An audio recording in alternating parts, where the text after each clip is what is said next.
자, 안녕하세요. 북수영 카페 여러분. 자, 오늘 통일신라 교육기관과 한문학과 관련된 내용을 해볼게요. 근데 이제 내용 자체가 좀 약간 어, 빈약하기 때문에 기출 주제별 내용을 이제 중심으로 보는 게 아니라 그 기본 강의 내용을 중심으로 볼게요. 어차피 이제 기출 주제별 정리 내용이 안에 기본 강의 안에 기출 주제별 내용이 다 들어가 있기 때문에 요거 봐도 크게 무방할 거라 생각하거든요. 그리고 이제 동시에 육두풍의 역할과 김대문 최치원의 역할, 최치원도 이제 같이 볼 테니까 기본 강의 교재를 좀 펴보세요. 자, 여기 보면 이제 학문과 기술의 발달 중에서 볼 게 역사서의 이제 편찬이에요. 그래서 이제 역사서의 편찬은 중앙집권적 기족국가의 체제 정비 및 왕권 강화 측면에서 했고요. 자, 각국의 이제 편찬 내용들 보면 고구려 영양왕 때 그 유기를 바탕으로 해서 신집을 이제 만들었다고 그래요. 그래서 이 유기는 학자들이 이제 볼 때는 소승왕 때도 이제 만들어졌다고 보이는데 그 총 100건 정도 이렇게 됐고 그 건국 사실 및 왕과 귀족들의 혈통 이런 계보들을 서술했고요. 그다음에 영양왕 때 만든 이 신집을 그 이문집이 이 유기를 정리해서 이제 신집을 5권 편찬했다. 그러니까 이제 유기 중에 좀 이제 국난 극복의 역사 관련된 내용들을 끄집어내 가지고 5권을 정리했나 봐요. 그때 이제 시대적 배경이 순환하고 전쟁을 하고 있었거든요. 그러니까 이제 순환 항쟁 속에서 이 국난 극복의 역사를 재정리했다. 이렇게 보고 있어요.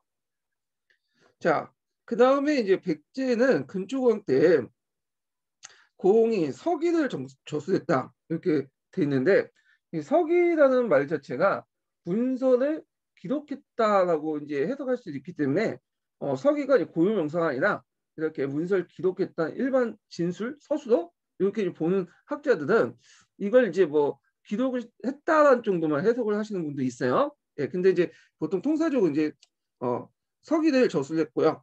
그 다음에 이제 백제 삼서를 만들었다 이렇게 했는데 백제 삼서는 이제 백제기, 백제 신참, 그 다음에 백제 봉기를 이제 얘기를 하는 거죠. 자, 백제기라는 것은 이제 한성 시대 때 역사를 기록한 거고 백제 신참은 웅진 시대 때, 백제 봉기는 어, 사비 시대 때 역사를 기록한 거예요.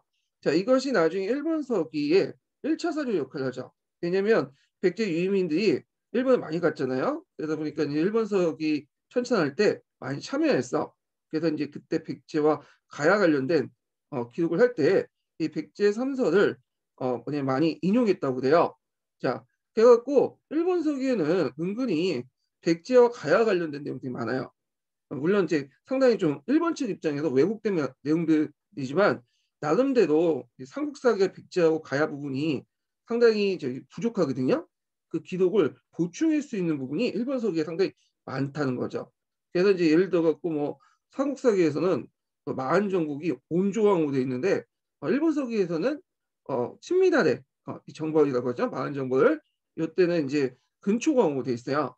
그래서 이제 일본 서기는 상당히 보고 같은 역할을 하죠. 그러니까 독은 들어가 있는데 독만 잘 골라내면 맛있게 먹을 수 있는 그런 고기 같은 역할? 그런 역할을 했던 것이 일본석이다. 네. 뭐 이렇게 이제 보고 있어요. 자, 그 다음에 이제 신라 진흥왕 때 거칠부가 이제 국사를 편찬했다고 해요. 국사의 이제 목적은 왕통의 정통성을 강조하고 진골범위를 확정짓고 그 전에 계보까지 다 성골과 진골을 소급해서 적용하지 않았는가 추정하고 있어. 그러니까 이제 거칠부가 국사를 저수할 시점이 진흥왕 때잖아요. 그 전에 법흥왕 때 진골 중심의 어떤 골품 제도가 형성이 됐죠. 자, 그러니까 이제 이때 진골과 성골 중심의 역사를 이제 재정리하는 거야. 그 중심으로. 그래서 마치 박격거세부터 성골이 있는 것처럼 기술을 하죠. 근데 실제로 이제 그 후대에 만들어졌는데, 자, 이런 것들이 이제 뭐냐면 거치부의 국세에 적혀 있다. 근데 이제 아쉽게도 지금 언급했던 육이라든지 신집이라든지 석이라든지 국사라든지 그런 책들은 지금 남아있지 않아요. 전해지지 않고 있죠.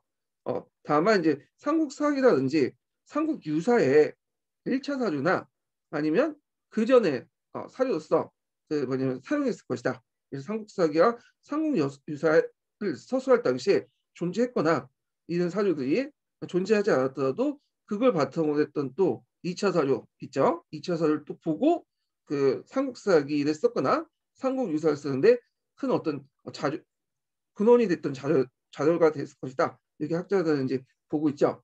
자, 그다음에 예전에 한번 시험 문제 나왔던 사람이 김대문이죠. 그다음에 김대문하고 쌍극을 이뤘던 사람이 최치원이에요. 일단 김대문은 신라 중대 때 사람이고 진골 출신이고요. 최치원은 신라 하대 때 사람이죠. 이 두 명 다 이제 예전에 기초에 언급됐던 사람인데, 자, 김대문은 진골 출신이기 때문에 신라의 어떤 정통을 강조하죠. 이때 신라의 정통이라는 것은 뭘까요? 골품제를 강조해요. 골품제. 골품제에 입각한 정통을 강조한다.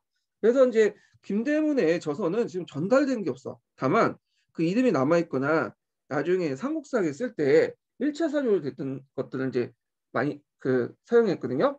자, 그래서 이제 저서 중에 대표적인 고승전이 있죠. 이 고승전은 역대 유명한 승려들의 정기를 서술한 부분이고요. 그다음에 하랑세기는 하랑대 정기라고 이제 하고 있는데 최근에 이제 이 하랑세기가 이제 발견되면서 미소 논란이 일어났던 책이에요. 그래서 이제 거기에 그 하랑세기라고 보면 그게 진짜인지 가짜인지 모르겠지만 그 미소에 그 논란이 됐던 책에 보면 근친혼, 동성애, 다부자 등 다부다처제 같은 이런 뭐랄까 이제 고대사의 실상의 서술도 있고 유교적 영향을 받지 않는 사서라고 이제 보고 있는데 요게 진짜인지 가짜인지에 대해서는 그좀 약간 지금도 많은 의문점이 있죠. 그걸 이제 발견했다는 이 박창아가 일반 청와과의 그 보물창고에서 발견됐다고 하는데 이 박창아 예전에 이제 하람을 소재로 해가지고 소설책을 썼던 사람이거든요. 그리고 그 하랑세기에 보면 이성인이 계몽인이 하는 19세기 이후에 등장한 그 단어들이 등장해요. 그래서 이거 아마 박창아가 썼던 소설을 책 이름이 아닐까 이렇게 보고 있어. 위서일 가능성이 많다는 거죠. 자, 하여튼 이렇게 있고 그 다음에 이제 계림작전이라는 책 있죠. 그 신라의 역사상 중요한 사건들 기록을 했고 한산기 같은 경우에는 그 한산주 지방의 이제 역사 지리를 이제 그 기록했는데 이 사람이 예전에 이제 한산주 지방에 총독으로 이제 갔을 때 거기 이제 기록을 한 걸로 보고 있어요. 네, 물론 지금 남아있진 않죠. 그래서 이제 이 김대부는 신라의 정통을 강조했기 때문에 신라의 문화인 자기 문화에 대한 이해의 중요성을 인식하고 유교 문화를 심취하지 않으면서 삼국사기 이래의 귀족 문화를 정통 계승했다. 구특강에 있는 뭐냐면 의의가 적혀 있더라고요. 자, 그 다음에 이제 이에 반대된 사람이 최치원이에요. 최치원은 좀 후대의 사람이죠. 하대 때 사람인데 좀 성격이라든지 성향이라든지 출신 성분이 반대야. 자, 일단 최치원은 여러분 다 알다시피 육두품 출신이죠. 이 사람은요.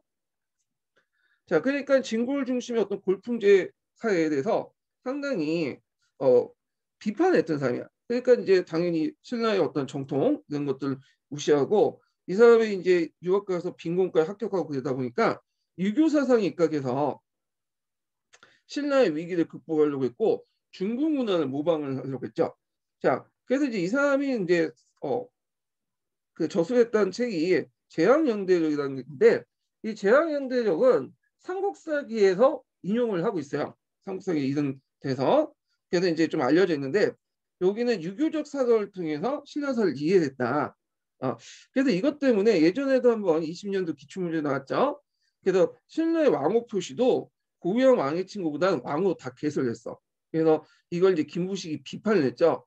김대문은 거꾸로 신라의 고유형 친구를 그대로 남겼죠. 우리가 알고 있는 거서관, 차창홍, 이사금, 와직간 이런 친구들이 그대로 남겼기 때문에 우리가 지금 알고 있잖아요. 그런데 제왕연대록에서는 이걸 다 왕으로 개설을 해버린 거야. 곤쳐버린 거죠.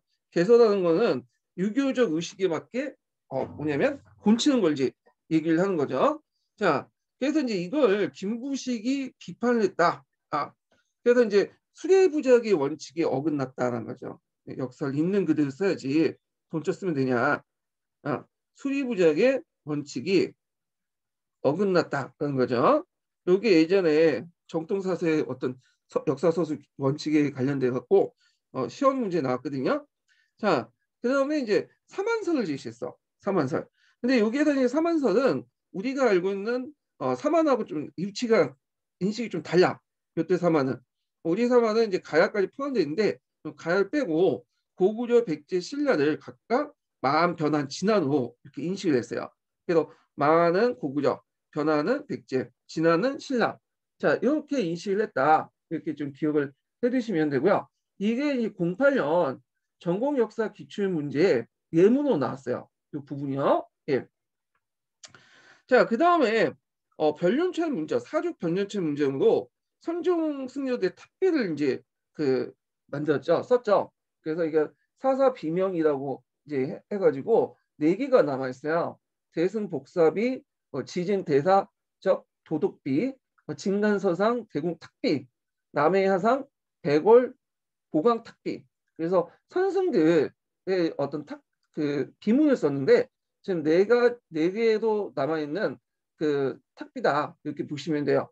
거기 보면 유불선, 그러니까 유교, 불교, 그 다음에 선, 풍수, 도천사상. 선은 아마 도교나 신선사상 이런 것 같은데, 자 이렇게 해서 그 당시 지식인들은 유교적 지식인이라도 불교라든지 도교라든지 풍수, 도천사상이 상당히 능했다. 신라가 알기 때문에요. 자, 그래서 이런 것들을 이제 보고 있죠. 그래서 유불선, 풍수, 도천사상이 되게 복잡화된 형상이 있고 이런 것들이 왕건의 훈유식조에 다 반영이 됐다는 거죠.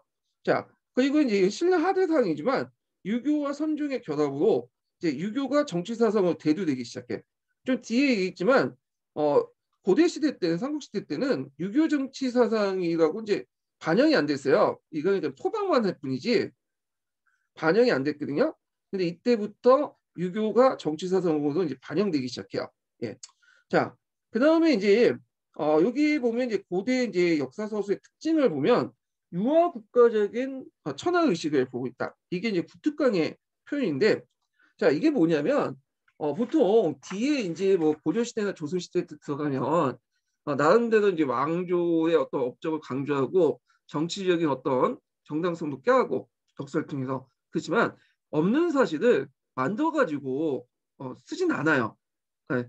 있는 사실을 좀 부각시키거나 아예 언급하지 않으시고 왜곡은 일어날 줄 몰라도요. 예.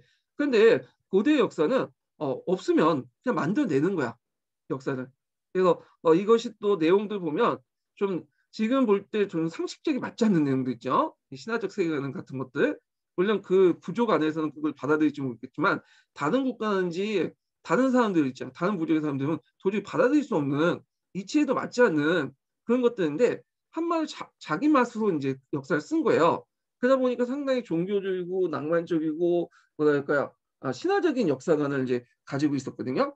근데 이제 고려나 조선시대에 보면 물론 이제 왕조의 업적을 강조하거나 정치적 어떤 정당성을 강조한 측면도 있긴 있지만 아까 얘기처럼 그렇지만 이제 뭐랄까 어느 정도 남의 시선을 고려하고 역사 써요.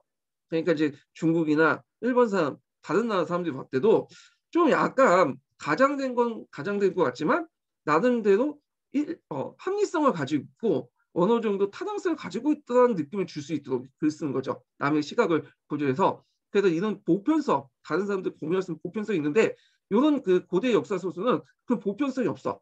그냥 자기 부족, 자기 혈족, 자기 나라에서만 인정받는 거야.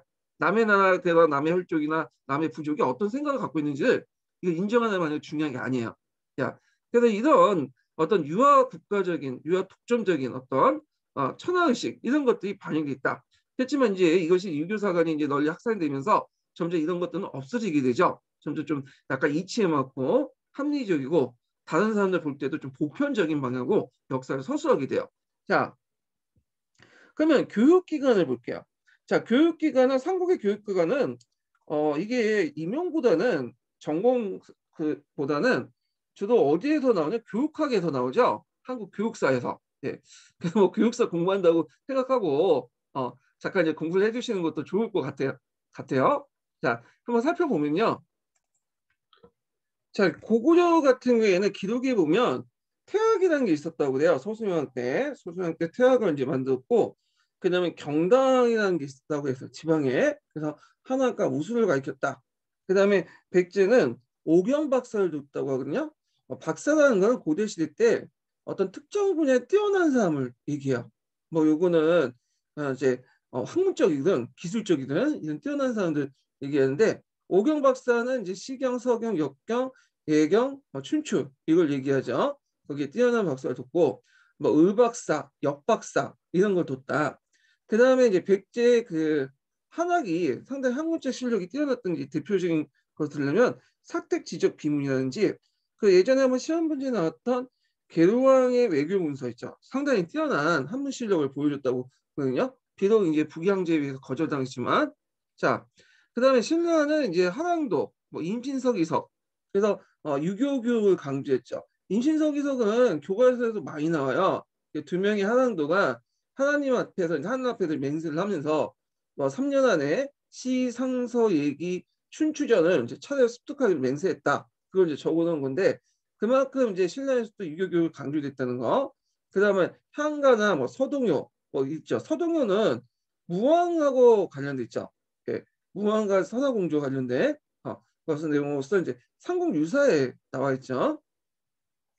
자, 그다음에 통일신라에 들어가면 이 육두품이 주도를 했어. 이 유학을. 이 육두품은 그 당시 이제 어디로 많냐면 경당 유학을 많이 갔죠. 예. 그래서 당나라 유학 가서 빈곤가에 많이 합격해요. 물론 그중 상당수가 이제 뭐냐면 중국에 그냥 눌려 앉은 사람도 있지만, 기국을 내 갖고 나중에 왕권, 중대 시대에서 왕권을 뒷받침하거든요. 근데 내가 나중에 하대 들어가면 자기만 안 되어주니까 호족에 붙은 사람도 있고 그러는데, 자, 하여튼 중앙 집권적 정치 체제를 제도와 윤리적 차원에서 뒷받침했다, 유교를. 근데 주의할 것은 아직 유교가 정치 원리로서 반영된 건 아니에요. 이거는 유교가 윤리적 차원에서 했어. 윤리적 차원. 그러니까 정치적 원리가 아니라 유교적 어떤 정치적 원리가 아니라 윤리적 차원으로서만 그걸 이제 받아들였다는 게 좀 특징이죠. 예. 자, 그래갖고 이제 그걸 대표적으로 볼 수 있는 게 뭐냐면 설총의 하완계요. 예, 설총의 하완계. 예.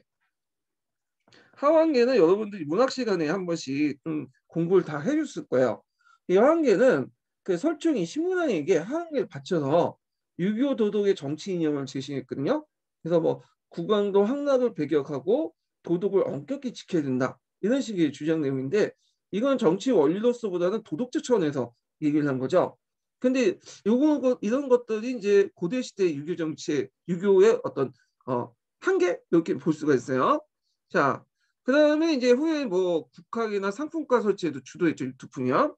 자, 이 육두품 관련된 내용을 좀 주제별 정리 내용에서 좀 볼게요. 예. 자, 육두품 역할 이렇게 있는데, 요거 42페이지 잠깐 펴보세요. 예. 여기 보시면 알겠지만 꽤나 많이 나왔어. 뭐 94년에도 나왔고 04년, 19년에도 나오고. 근데 요거 이제 나오는 것들이 보면 되게 한 번씩 언급됐던 부분들이에요. 04년이 아니라 09년이죠. 예, 요거 전에 이제 풀었던 이제 그 흥등호 전에 풀었던 문제에서 이제 한번 봤죠. 09년 문제. 그래갖고 요거 나왔는데, 그래서 이제 한번 신라 중대 때 육두품의 역할을 좀 볼게요. 자, 종교 활동을 통해서 자신의 신분적 차원을 초월했거나, 대표적인 사람이 원간과 원효죠. 학문적인 부분에서 극복하려고 했죠. 그래서 그 진골 중심의 어떤 골품 제조에서는 그걸 이제 하지 못하니까 도당 유학생이 돼서 빈문과를 합격하거나, 그다음 국각 설치나 독서 상품을 실시하거나 큰 도움을 큰 이바지를 했거나요.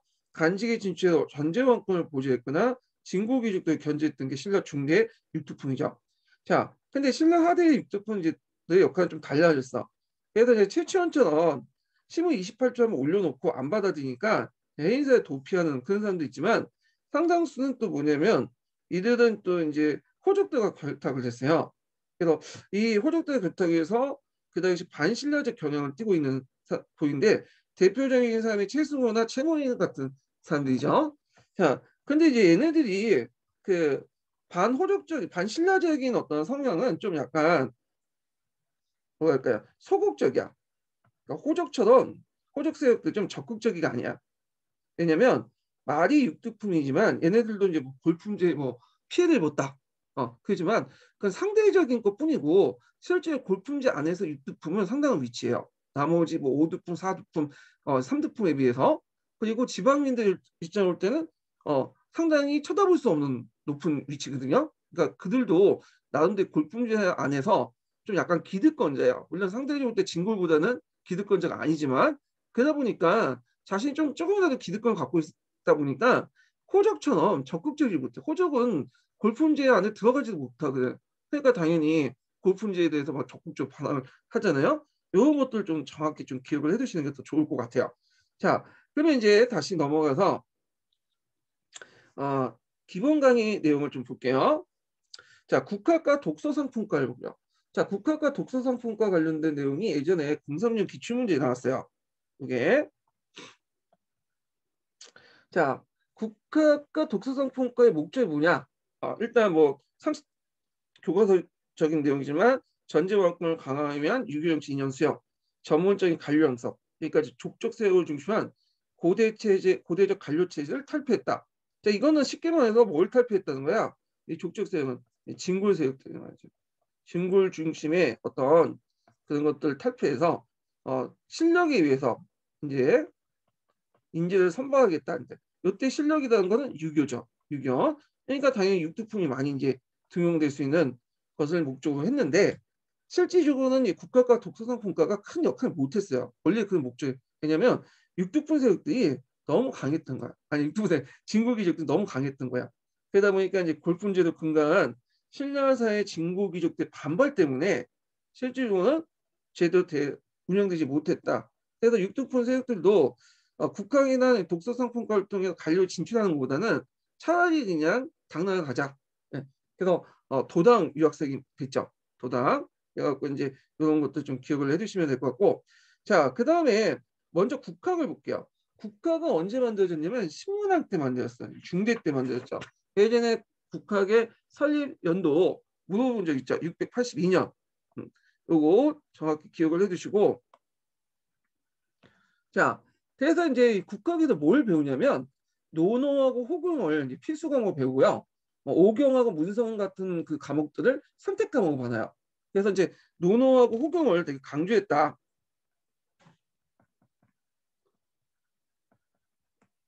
예, 이렇게 이제 볼 수 있어요. 이 논어는 이제 논어하고 호경을 왜 강조했냐? 논어에서 강조한 게 충이고 호경은 이제 해서 강조한 게 효죠. 그래서 충과 효를 일치시키는 윤리 교육을 강조했다. 그래서 이제 아까 예전에 얘기했지만 통일신라 시대나 뭐 삼국시대나 유교가 어떤 역할을 한다고 했어요? 윤리적 역할을 한다고 했죠. 그래서 이제 주로 국학에 입학했던 사람은 당연히 진골 출신은 아니겠죠. 얘네들 가만히 있어도 벗을 할 수 있는 사람이니까. 그래서 대부분은 이제 5두품 이상, 특히 6두품 이런 사람들 이제 많이 들어와서 공부를 했고요. 졸업하는 사람들에게 대남아나 남아를 수용한다고 했는데 대남아까지 수용하지 못할 것 같아. 왜냐면 아니 대남아 수용할 수 있겠네요. 네. 대남아 남아 이렇게 이제 수용을 했다고 그래요.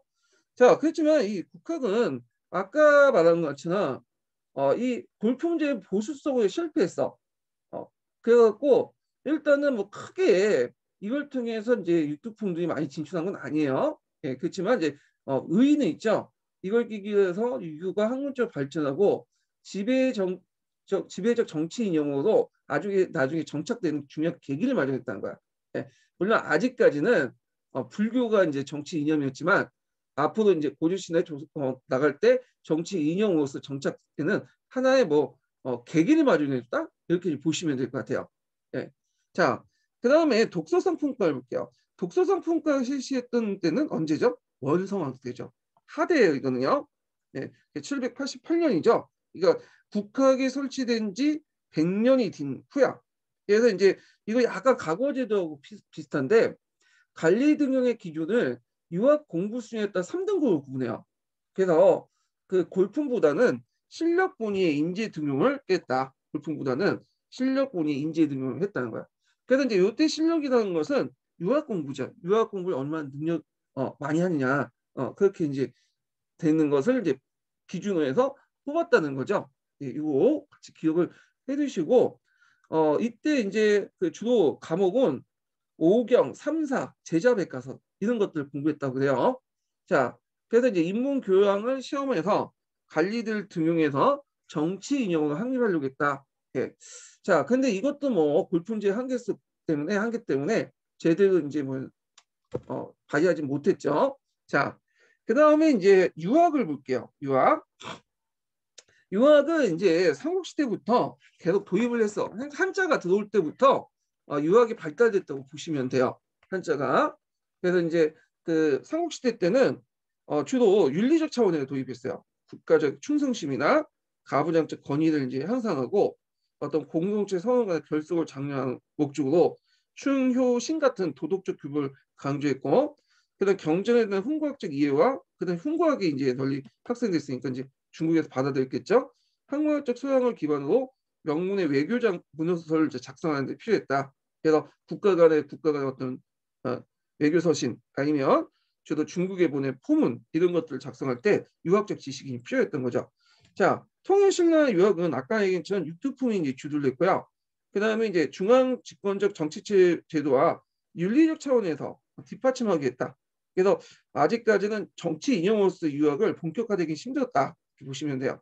그래서 이제 책에서도 유교 정치 포방이라고 하죠. 이걸요. 정치 이념으로서 유교가 반영되기 시작한 거는 나이 고려시대 때야. 그래서 이제 국학이나 뭐 독서상품과 이런 거 연결시켜서 보시면 될 것 같고요. 오타네요. 자, 대표적인 사람이 강수하고 설총을 낼 수 있어요. 통신라 시대 때.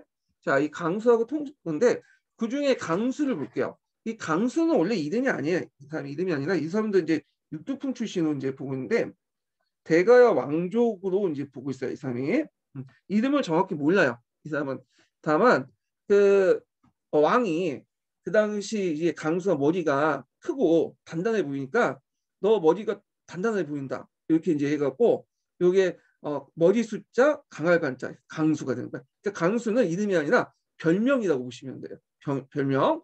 근데 이 사람이 쓴 게 대표적인 게 뭐냐면 답서린기서라는 게 있어요. 이거 외워두세요. 상당히 중요한 자료죠. 삼국사기에 실려 있는데 삼국사기에서 1차 서를 그대로 실어놓은 걸 보고 있어요.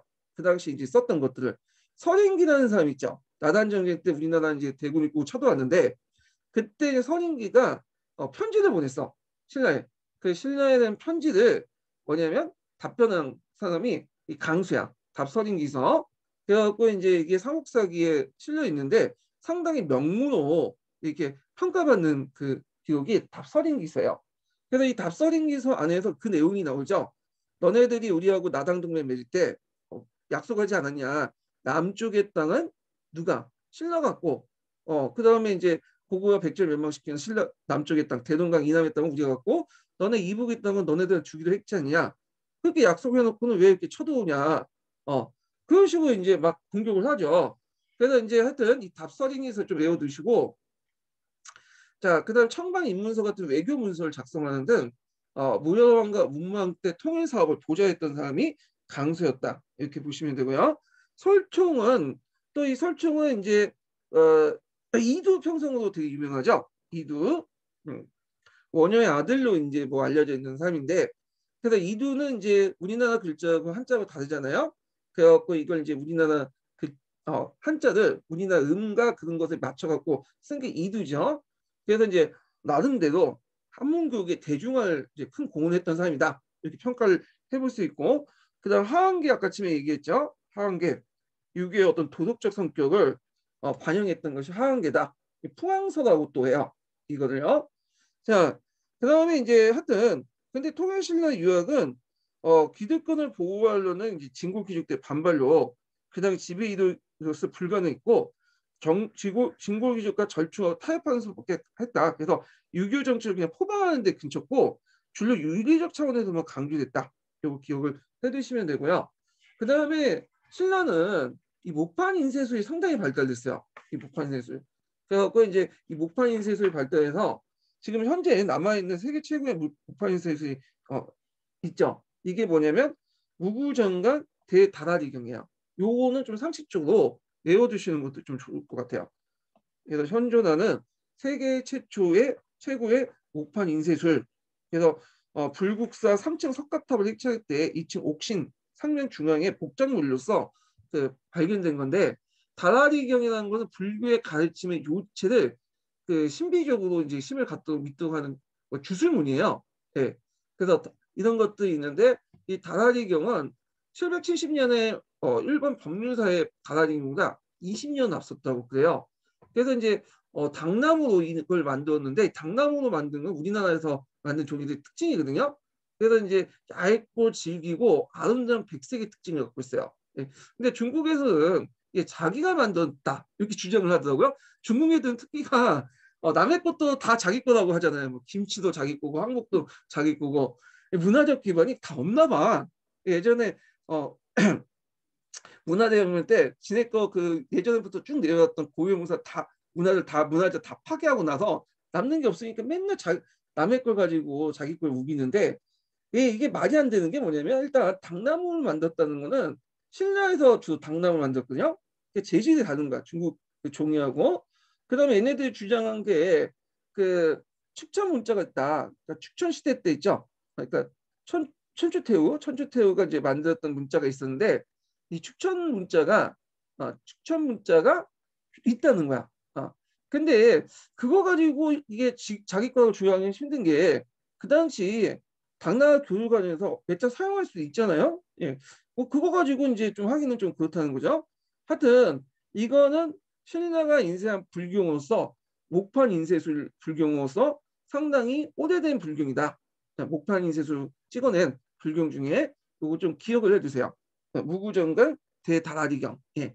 자, 그래서 이제 이렇게 해서 이제 한번 받고 기출문제 한번 볼게요. 기출문제 관련된 기출문제.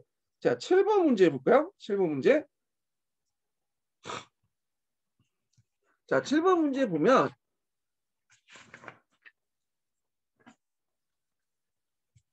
신라 하대의 문화를 바르게 설명한 것은 이렇게 있거든요. 자, 한번 문제 풀어보면요.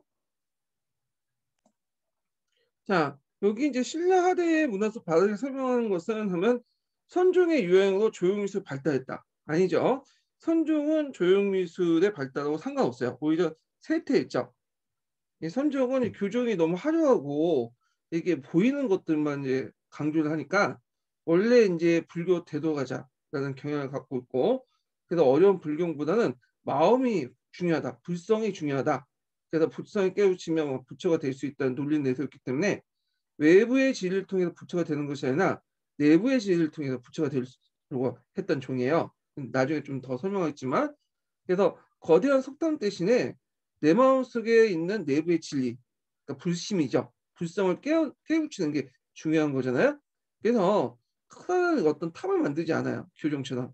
그래서 이제 조그만 이제 노탑, 부도를 이제 만들죠. 자기가 이제 스승인 승려가 죽으면 거기에 유골을 보관할 수 있는 조그만 부도, 노탑을 만들죠. 그래서 조형미술이 그렇게 발달하지 못한다. 석탑보다 노탑의 규모가 또 작아요. 자, 그 다음에 2번을 보면, 풍수지 이설은 신라 정부의 권위를 약화시킨 부실을 했다. 맞죠? 그래서 이제 신라 말기에 들면 이 풍수지 이설이 도참사상을 결합돼서 우리나라의 어떤 자연지세를 보고 앞날 예언하는 풍수 도참사상으로 이제 발전이 돼요. 그래서 우리 풍수지의 특징이 중국에서 건너지만 도참사상과 예언사상과 결합된다는 게 특징이죠. 그래서 이 풍수 도참사상은 경주 중심의 행정 조직 개표를 통해 지방 중심의 국토 재평성을 주장하고요. 그래서 종전의 진골 중심, 경주 중심이죠. 이걸 조직을 개편해서 지방 중심의 국토 재평성을 주장하면서 신라 정부의 권위를 약화시킨다.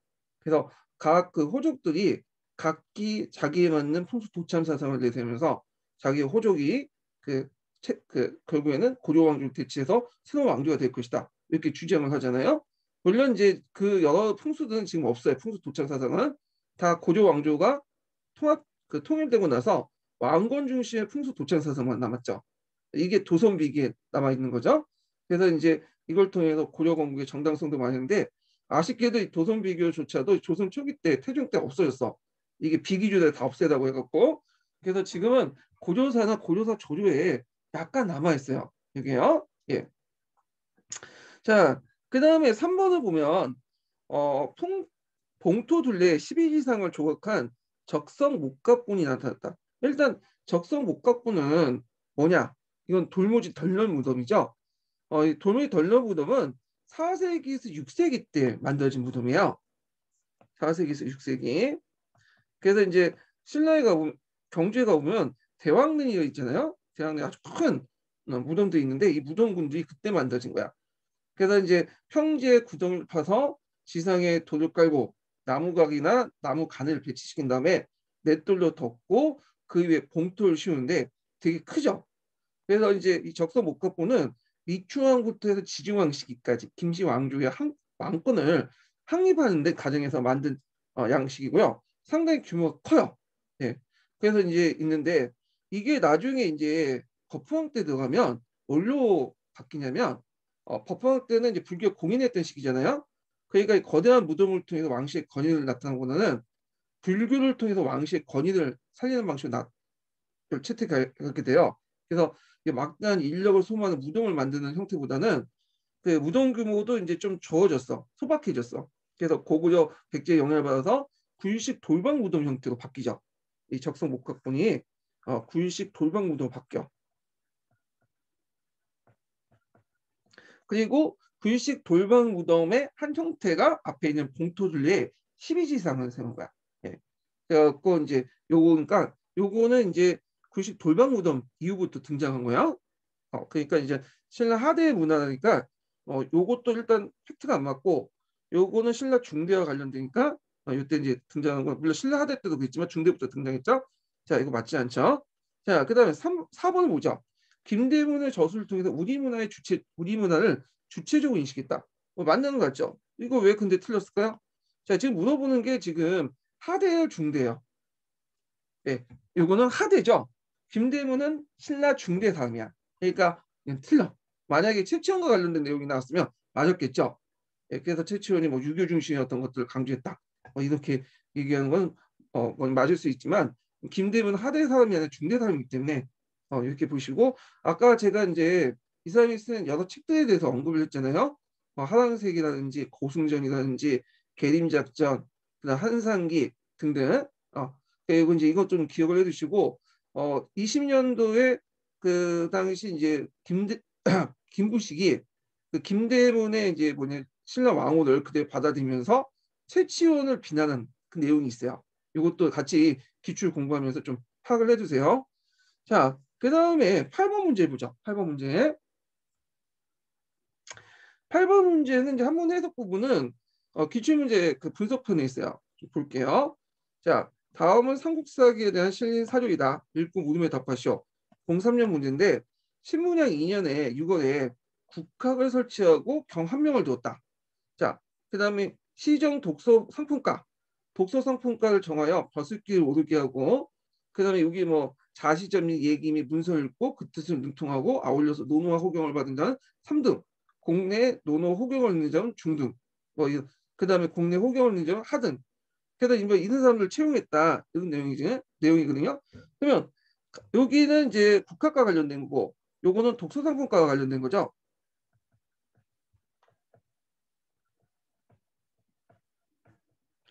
자, 국학과 관련된 건 신문학 때 얘기고 독서상품과와 관련된 건 원성학 때 얘기예요. 자, 그러면 일단 가와 나의 사료에 제시된 시행된 정치 목적 두 가지를 각각 쓰시오 이렇게 했거든요. 자, 일단은 가는 유교적 이념에 맞게 자, 유교적 이념에 입각한 인재 어떤 교육이나 이런 것들 양성을 하기 위한 거죠. 교육과 양성을 하기 위한 거고 그다음에 독서 상품과 이걸 통해 관리를 선발하는 데 목적이 있기 때문에 골품보다는 실력 본위의 인재 선발. 이때 실력이라는 것은 저 유교를 능숙한 사람들 얘기하죠. 자, 그래서 인재 선발을 목적으로 했다. 자, 그다음에 나사조에서 제시된 제도가 성과를 거두지 못한 이유가 뭘까요? 아까 얘기했지만 골품제 법이 너무 두텁죠. 그 진골 교육도 반발 심했고 그러다 보니까 육특분 세력들은 국학이나 뭐 독서상품과 등을 통해서 관리가 되는 것보다는 도당 유학을 선택했어요. 도당 유학. 예. 자, 그다음 이 정책이 추진하게 했던 거와 의도해서 신문학때 실시했던 경제 시책을 쓰시오. 자, 이 정책은 국학이나 독서상품과는 왕권을 강화시킨 거죠. 귀족세력들 견제시키고 육두품을 등용해서 왕권 강화 측면에서 신문학때 실시한 경제 정책. 요거 너무 쉽죠? 예. 이거는 뭐냐면 관료존을 지급하고 노고를 폐지하다. 노고를 지급했다는 거죠. 관료존을 지급하고 노고를 폐지했다는 거죠. 저번에 제가 강의 때 그 얘기를 했죠. 근데 여기서 주의할 것은 먼저 관료존을 지급하고 그 다음에 노고를 폐지한 거예요. 2년 뒤에. 예, 순서 바뀌면 안 돼요. 예, 관료존을 먼저 지급하고 나서 2년 뒤에 노고를 폐지한다. 그 순서 물어보는 그 문제가 경제사 관련돼 갖고 뒤에 기출문제도 나와 있어요. 예. 자, 오늘 강의는 여기까지 하기로 하고요. 다음 시간에는 어디를 하냐면 통일신라 권력기구 및 군대, 통일신라 군대에 관련된 내용을 이제 하겠습니다. 오늘 수고하셨습니다.